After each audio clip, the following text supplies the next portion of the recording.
भला कौन है? जवाब दिया, मैं हस्तिनापुर नरेश महाराज परीक्षित। मेरे राज्य में मेरी गाय माता परेशान है, ऐसा मैं होने नहीं दूंगा। महाराज ने तलवार को खींचा, आगे बढ़ के कलयुग के पास पहुंचे।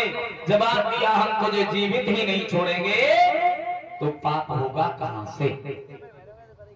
कलयुग मुस्कुरा करके बोला है, महाराज ठहर जाइए, हमसे पहले हमारे 3 भाइयों ने राज्य किया, अब बारी हमारी है, हम भी राज्य करेंगे। बोले ऐसे ही राज्य करेगा? आते ही आते गाय माता परेशान है, धर्म को कोई पूछ नहीं रहा है, आगे क्या होगा? जवाब दिया, महाराज जितने अवगुण आप मेरे अंदर समझ रहे हो उतने अवगुण नहीं है, कुछ गुण भी है।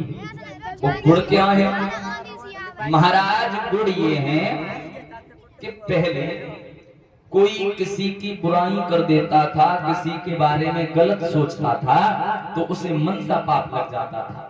लेकिन कलयुग में पीठ पीछे कितनी बुराई करो, कछु कहो, गारी दो, लेकिन कोई सा भी पाप लगने वाला। दूसरी बात, पहले के लोग भगवान का भजन वर्षों तक करते थे, लेकिन भगवान के दर्शन कभी नहीं हुए। और कलयुग में थोड़ी सी भक्ति करेगा, गई भगत बन जाएगा, धर्म के ठेके चलाएगा बैठ करके। ध्यान रखना, कलयुग बोला और सुनिए, पहले के जमाने में, हमसे पहले सतयुग त्रेता द्वापर में, कोई भी जो कार्य करता था तो उसको दूसरे जन्म में वो भोग भोगने को मिलता था। लेकिन कलयुग में जैसा कर्म करोगे उसके बाद फल पाओगे, उसके बाद तुम्हारी मृत्यु होगी। दूसरे जन्म का कोई हिसाब किताब नहीं है, जाई जन्म में करना पड़ेगा, भोगना पड़ेगा। कलयुग से भगवान महाराज परीक्षित ने कहा है कि फिर भी हम तुझे जीवित नहीं छोड़ेंगे। तो महाराज परीक्षित ने कहा कि यदि तू जीवित रहना चाहता है तो हम जो बता रहे हैं वहां रहो।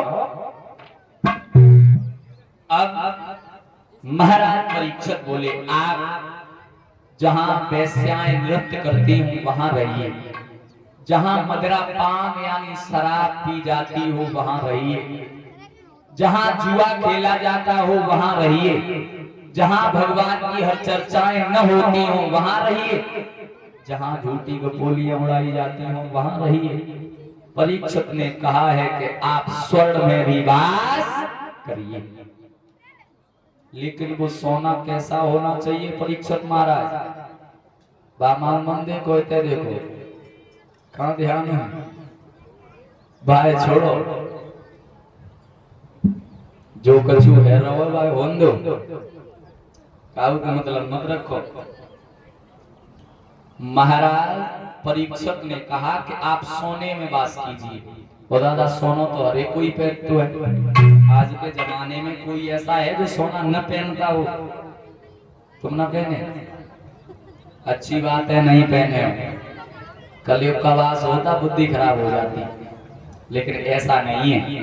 परीक्षित ने कहा कि जहां अधर्म का सोना हो, अनीति का सोना हो, उसमें आप वास करिए। तो महाराज जरासंध के यहाँ से जिस मुकुट को भीम लाए थे उससे महाराज परीक्षित पहने हुए थे, तो कलयुग कूल करके उसी में सवार हो गए। और जैसे ही कलयुग सवार हुआ तो महाराज परीक्षित की बुद्धि बदल गई। अब ध्यान रखिए एक और बात दादा, लोगों की बुद्धि खराब क्यों हो जाती है? कारण पता है? क्योंकि अगर काऊ के जब बेईमानी को पैसा आ रहा हो तो बेऊ जी समझतो है तो धर्म को आ रहा है, मना नहीं करेगा। पैसा तो कमाएगा, वो नीति का हो या अनीति का हो। अगर 1 लाख रत्ता में डरे मिलने तो कोई यूं कहे कि 1 लाख में से 90,000 तुम रखो, 10,000 में भागवत चल रही है वहां दान कर दियो, पागल है वो। 10,000 की ब्याज कितनी है गई है? 4 महीने 10,000 की ब्याज कितनी है गई? भागवत में दान करवा रहा है। और बाई पैसन को फिर सोनो बनवाओ जाओ, और बस सोनो बनवाओ जाएगो तो भाई कौन पहरेगो? घर में बहू। और जब बहू पहरे तो सास में बहू में फिर का होई चुटिया मार होगी कि नहीं होगी, बुद्धि खराब होगी तो फिर कहते हैं कि हमारी बहू में हमारी नेताई में बहू बनती है ना, बनेगी कहाँ पे। लेकिन दादा जब कलयुग की रीत कुछ अलग है, कहा है कि अब साचन की कदर नाए झूठन के सत्कार, गाऊ बोले के देवे पार्टी कई होशियार, सीधे साधे भोले वाले उनके लोग कहे कमाल, साहब को बताने चोर चोर बन गए साहूकार।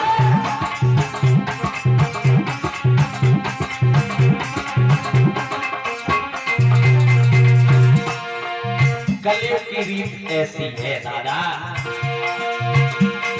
साचन की कदर नाए झूठन के सत्कार, गाऊ बोले के देवे पार्टी कई होशियार, सीधे साधे भोले वाले उनके लोग कहे कमाल, साहब को बताने चोर चोर बन गए साहूकार।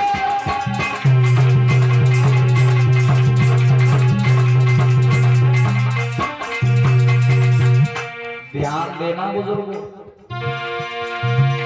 अब पिटिया नाचे बाप देख रहे, लली डांस कर रही है डीजे पे और पापा बैठे के वीडियो बना रहे हैं।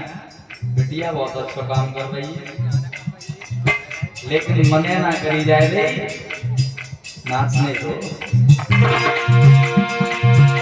अब पिटिया नाचे बाप देख रहे, चेतन का नहीं शरमाए रे कलयुग के जवान, तेने कैसे रंग दिखाए रे कलयुग के जवान।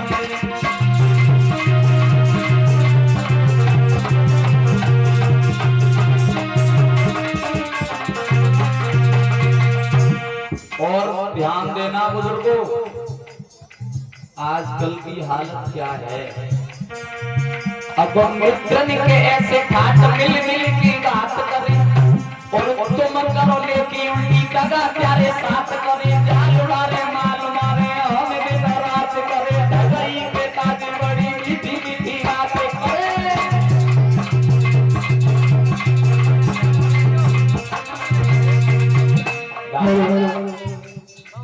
मित्रन के ऐसे ठाट मिल मिल के घात करें, तुम करो नीति उल्टी दगा प्यारे साथ करें, जाल उड़ारे माल मारे हान दिन रात करें, ठगई के काजें बड़ी मीठी मीठी बात करें।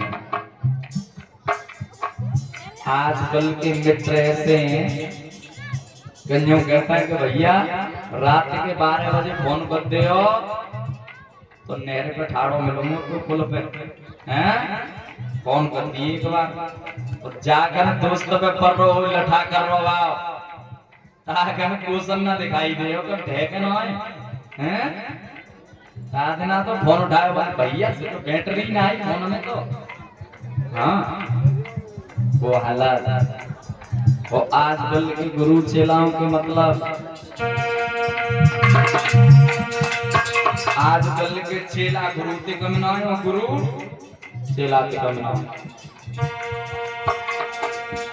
अब चेला भय चेला और गुरु ने की ना बात माने, जिनकी सीखी विद्या उनती विवाद उठाने, तुम का जानो तुम ऊटी जाने जाने, तुम का जानो तुम ऊटी जाने जाने।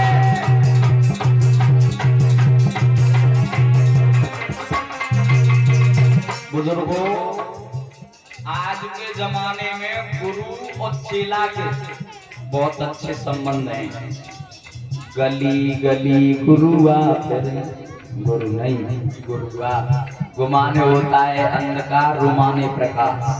जो अंधकार से प्रकाश की ओर ले जाए वो तो गुरु है। अब गली गली गुरुआ फिरे, चेला गुरु मंत्र लियो, नरक जाओ या स्वर्ग जाओ पर हमें रुपया